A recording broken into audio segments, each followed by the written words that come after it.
Puas berbincang menikmati jajanan malam seperti 2 tahun silam, akhirnya mereka memutuskan untuk pulang karena waktu hampir jam 11 malam.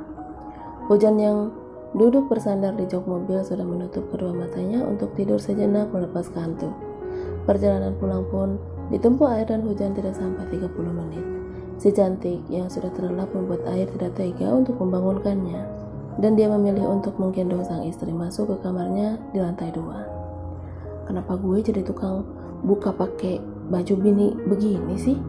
Kakak air saat ia sudah membaringkan tubuh sang istri ke tengah kasur, lalu mencoba melepas pakaian hujan untuk diganti piyama tidur. Hujan yang sudah terbuai mimpi nampak pasrah saat tangan suaminya sibuk membuka baju. Namun dia bergeliat kecil saat dengan jahilnya air memainkan kerikil kecil di ujung salah satu bukit kembar sang istri. Desahannya itu loh yang bikin gue gak kuat. Air tergelak sendiri ketika hujan mengeluarkan suara serak yang langsung memancing naluri kelelakiannya. Pemuda yang baru saja lepas dari masa tahanan birahinya itu dengan cepat singgah di 2 bukit favoritnya secara bergantian. Dia yang tadinya hanya duduk di sisi ranjang mulai merangkak naik ke atas tubuh hujan yang pasrah seperti menikmati. Air semakin bersemangat saat tangan hujan terasa menyentuh punggungnya. "Main ya, boleh kan?" pinta air sambil berbisik yang hanya dijawab anggukan dengan mata setengah terbuka. Air segera membuka kemeja dan seluruh pakaian yang menempel di tubuhnya. Begitupun dengan hujan yang sudah dia lucuti sisa pakaiannya. Kini keduanya pun dengan keadaan polos di atas ranjang. "Nggak bau kan?" kakaknya saat menciumi badannya yang memang belum dibersihkan. "Jorok sesekali nggak apa-apa kalau lagi darurat," sambungnya lagi sambil terkekeh geli. Dengan ritme sedang, dia mengawali permainannya. Tangannya mulai menjelajahi apapun yang ia suka. Belum lagi bibirnya yang ikut menikmati setiap inci kemolekan sang istri. "Tunggu sayang," bisik air saat hujan mencengkram bahunya dengan kuat. "Sama-sama ya." Air mempercepat ritme permainannya sampai ia merasa sudah saatnya menuju pelepasan. "Aku mencintaimu." Dengan napas tersengal dan buliran keringat yang membasahi seluruh tubuh, keduanya saling berpelukan menikmati sisa-sisa kenikmatan. "Terima kasih sudah mau bersabar untukku sampai hari ini. Entah apa jadinya hidupku tanpamu," ucap hujan setelah ia mencium kening suaminya. "Jadilah wanita yang cukup hanya melihatku saja, maka kupastikan kamu akan menjadi ratu kedua di hidupku setelah mama." "Kakak Ai?" Air yang sedang duduk langsung tersentak kaget saat ia dipeluk dari belakang dan dicium bagian pipi kanannya oleh seseorang. "Buset, dicium anak perawan," kekasih tampan sambil mengusap pipinya. "Laki dong," sambungnya lagi menggoda. "Au, sakit Jan," keluh air sambil merengis kesakitan saat sang istri mencubit perutnya. Mita langsung tertawa setelah dia mengurai pelukannya dari hujan. Tuan Putri Pradipta itu kemudian menarik tangan istri dari sepupunya untuk masuk ke dalam mal meninggalkan air yang menggerutu kesal. "Ai jangan ditinggal tak?" ucap hujan saat dia menoleh ke belakang. "Kenapa? Udah tua gak akan hilang lagi," ejek Mita sambil mencibir. "Bukan gitu, ntar dia nyangkut di cewek lain, bahaya," balas hujan sembari menarik tangan suaminya. "Hah, ya ampun sayang, aku tuh udah mabuk di hati kamu, udah gak bisa kemana-mana," air berujar sambil tertawa memeluk hujan. "Tuh kan, jadi malah pelukan," Mita yang mengerucut kesal ditinggalkan begitu saja oleh pasangan suami istri itu yang masih berusaha keluar dari zona nyaman mereka. "Perasaan aku yang minta antar main, kenapa aku yang ikutin kalian sih?" gerutu Mita saat ketiganya kini berada di area swalayan. "Ini kita lagi ngasuh kamu, Dek," goda air yang tahu jika adik sepupunya itu mulai marah-marah. Mita terus saja berjalan melewati air dan hujan yang menahan tawa gemas. "Udah kita ikutin Mita aja yuk," ajak hujan. Ia benar-benar tidak enak hati pada gadis itu. Air hanya mengangguk menyetujui. Kini dia dan istrinya hanya berjalan mengekor di belakang Mita. "Minum obatnya dulu ya sebelum kamu tidur." Air memberikan 1 butir obat berwarna putih kepada hujan yang sedang duduk di tepi tempat tidur. Jalan-jalan hari ini nampaknya sangat menguras tenaga gadis itu sampai terlihat sangat kelelahan. Cuma satu, biasanya tiga? Tanya Hujan aneh sebelum mengambil obatnya di tangan air. Ini vitamin, obat kamu udah mulai sedikit demi sedikit dikurangin. Sayangnya kakak kan udah mau sembuh. Jadi nggak perlu banyak obat. Jelas air yang memang akhir-akhir ini mengurangi dosis obat yang dikonsumsi sang istri. Aku nggak minum banyak obat lagi. Air menjawab hanya dengan menganggukkan kepala seraya tersenyum untuk menambah rasa yakin Hujan agar pernyataannya. Karena rasanya sulit sekali bagi air untuk menumbuhkan lagi rasa percaya diri gadis halalnya itu setelah tragedi pelecehan 2 tahun lalu. Tapi berkat rasa sabar dan cintanya, kini sang istri sudah sedikit bisa menerima dunia luar meski harus bersembunyi di balik punggungnya karena masih ada rasa takut. Trauma yang berkepanjangan pada orang baru, benda tajam, dan rasa pedas, terutama cabai, sempat membuat air frustasi karena tidak bisa mengembalikan lagi senyum dan keras kepalanya Hujan yang kadang masih ia rindukan.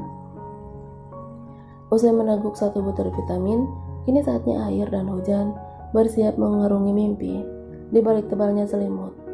Dua insan yang tidak terasa sudah mengarungi bahtera rumah tangga selama 4 tahun itu saling memeluk dan menciumi wajah pasangan masing-masing secara bergantian. Sebegitu sabarnya kamu sama aku. Mungkin kamu udah bosan saat aku bilang terima kasih banyak, tapi cuma itu yang bisa aku ucapkan buat suami yang masih mencintaiku, yang jelas-jelas pernah sakit mental. Lirih Hujan sambil mengusap pipi air yang kini sedang saling berhadapan. Melalui kamu, aku belajar jika cinta yang sebenarnya itu adalah tentang rasa sabar. Di lorong rumah sakit, Hujan yang digandeng tangannya oleh air tidak hentinya tersenyum membuat sang suami juga ikut menyunggingkan sedikit ujung bibirnya. Mereka yang baru saja usai menjenguk seseorang kini berniat untuk pulang. Kamu nyaman sama Alena? Tanya air saat keduanya sudah berada di dalam kotak besi rumah sakit. Iya, dia lebih muda dariku, tapi sikapnya jauh lebih dewasa. Jawab Hujan sambil mendorong wajah air yang ingin menciumi lehernya.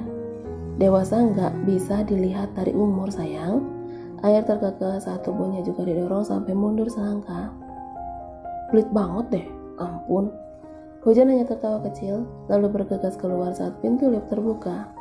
Air yang berjalan di belakang Hujan tentu segera menyusulnya dan membawa kembali gadis halalnya itu ke dalam pelukannya. Mau kemana lagi? Pulang? Jawab Hujan yang sudah bersandar di jok mobil mewah suaminya. Tapi aku mau main, gimana? Tanya air lagi. Ini adalah hari liburnya bekerja, tentu dia ingin menghabiskan banyak waktunya untuk bersenang-senang dengan istrinya. Kemana? Udah sore loh. Yang jelas bukan ke hatimu, karena memang aku sudah ada di sana. Sautnya sambil terkekeh lalu meringis karena Hujan memukul lengan kirinya. Pilihan jatuh ke tempat wisata cagar alam yang menghadirkan suasana yang begitu asri. Air terjun yang menjulang tinggi membuat riak air yang jatuh seakan menggelitik ke telinga. Mandi gih? Goda air saat dia dan Hujan duduk di salah satu batu besar. Enggak ah, dingin.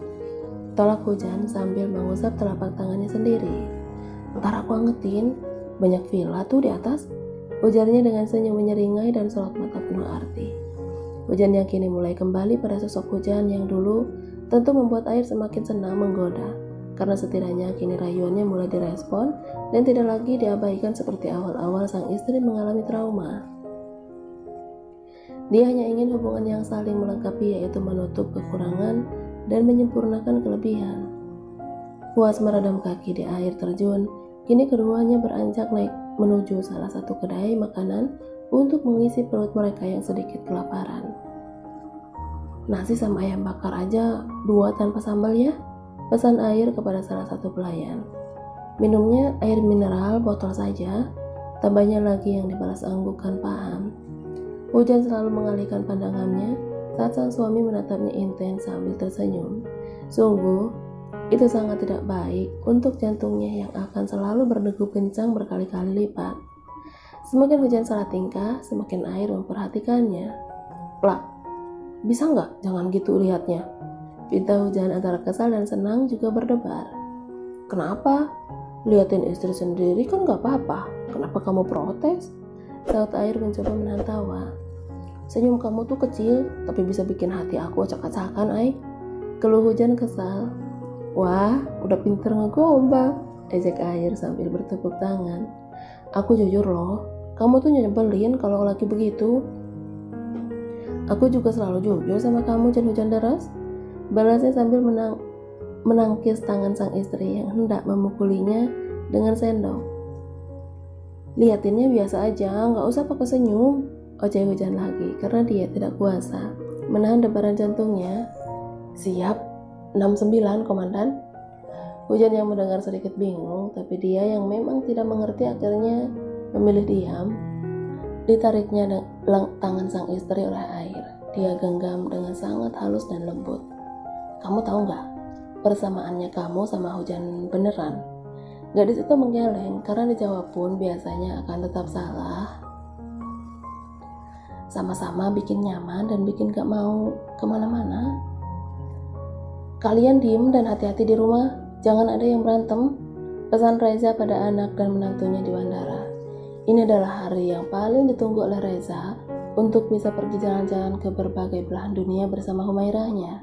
Rencana yang sudah sangat matang dia siapkan dari jauh-jauh hari, bahkan belasan tahun silam. Siapa? Jawab 3 jagoan Rahardian dengan serentak. Papa sama mama nanti pulang, gak boleh bawa adik ya buat kakak, ancam air yang memang sudah mewanti-wanti hal tersebut sejak dulu. Namanya honeymoon, ya pulang bawa oleh-oleh lah. Papa, pegik air yang langsung mengeluarkan taring dan tanduk. Di usia dewasanya tentu dia tidak ingin kedua orang tuanya itu memberikan adik kecil untuknya. Kamu tuh harusnya kejar setoran sana, jangan sampai papa pulang nuntun anak lagi, tapi kamunya masih gitu-gitu aja. Ledak Reza lagi semakin membuat air kesal. Papa awas ya, adiknya kakak cuma Bumi sama Cahaya, salak si sulung. Rengekannya tentu membuat kepala yang lain berdenyut menahan kesal dan gemas kepadanya. Mas, udah dong, kakaknya jangan diledekin terus, aku gak jadi pergi nih, ancam Melisa sambil mengusap punggung anak kesayangannya itu yang merengek manja dalam pelukan sang mama. Sedewasa apapun air, tetap saja akan menjadi dirinya sendiri jika di hadapan kedua orang tuanya. Kakak gak mau punya adik lagi, takut kalah saing nanti di rumah kalau nangis, ejek Bumi yang akhirnya angkat bicara. Masih jadi bayi buaya cengeng kah? Timpal langit. Melisa mencubit kedua anak laki-lakinya itu secara bergantian. Bukan merayu, malah justru memperkeruh. Kalian kalau begini terus, mama gak usah pergi deh. Jangan, enak aja kamu, Ra. Protes Reza sambil memohon. Air mengurai pelukannya saat Melisa mengusap ujung mata di si sulung, anak pertama yang ia lahirkan penuh perjuangan sebelum Bumi dan Cahaya. Mama baik-baik ya di sana. Kalau papa nakal, ikat aja tuh, terus lempar yang jauh, ujarnya kepada sang mama yang berhasil membuat Reza membulatkan kedua matanya. Ngapain ribet-ribet? Tinggal tutup pintu aja, juga papamu diem kak? Kekeh Melisa sambil melirik ke arah suaminya. Gak usah buka kartu, kita juga udah tahu bun, sambung langit yang tertawa di balik punggung Bumi. Hei kalian, cetus Reza sembari berdecak pinggang. Reza dan Melisa sesekali menoleh ke arah 3 jagoannya itu yang masih melambaikan tangan. Bahkan air masih menangis dalam pelukan abang angkatnya. Si sulung yang tidak pernah ditinggal lama oleh mamanya tentu tidak bisa menyembunyikan rasa sedih. Kangen mama, lirihnya. Cih, itu mama masih kelihatan kak, ketus Bumi setengah yang memiliki lidah setajam silet. Mama sama papa pulangnya entah kapan loh, bisa bayangin kan gimana kangennya kakak nanti, ucapnya disela-isakan tangis kecil. Gak usah dibayangin, saut Bumi lagi sambil melengus pergi. Kakak jadi deh minta adik lagi ke papa buat gantiin kamu bu. Mulai hari ini kamu dipecat jadi kembaran kakak, teriak air kesal pada setengah. Bumi yang cuek tetap saja berjalan menuju mobil meninggalkan kakak dan abangnya yang akhirnya menyusul di belakangnya. Nyebelin banget tuh orang, rutuk air semakin kesal. Langit yang sedari balita selalu menjadi penengah si kembar hanya bisa merayu air agar bisa berhenti mengomel dan memberi nasihat kepada bumi agar berhenti menggoda.